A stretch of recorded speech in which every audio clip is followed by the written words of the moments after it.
ہیں۔ Court marriage کے لیے سب سے پہلے کسی اچھے وکیل سے رابطہ کریں تاکہ وہ آپ کی کورٹ میرج کا مناسب انتظام کر سکے۔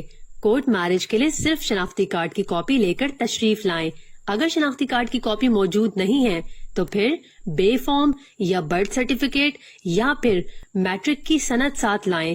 اگر لڑکا یا لڑکی میں سے کوئی ایک فارن نیشنل ہے تو پھر اپنی پاسپورٹ کی کاپی اور ویزا انٹری پیج کی کاپی ساتھ لائیں۔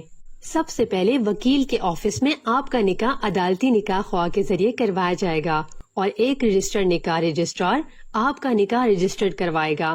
پھر آپ کا وکیل آپ کی فائل تیار کرائے گا اور خاتون کو عدالت میں پیش کیا جائے گا۔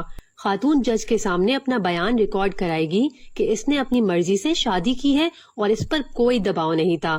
عدالت خاتون کے بیان کو ریکارڈ کرے گی اور خاتون کو قانونی تحفظ بھی فراہم کرے گی۔ اگر آپ کے پاس 2 گواہ نہیں ہیں تو ہم آپ کو گواہ بھی فراہم کریں گے۔ یہ سارا عمل صرف 2 گھنٹے میں مکمل ہو جائے گا۔ اپنی شادی پر لاکھوں روپے خرچ کرنے سے بہتر ہے کہ آپ کسی اچھے سے وکیل کو چند ہزار روپے دے کر کسی اچھی سی جگہ بیٹھ کر قانونی طور پر اپنی شادی کو رجسٹرڈ کروائیں۔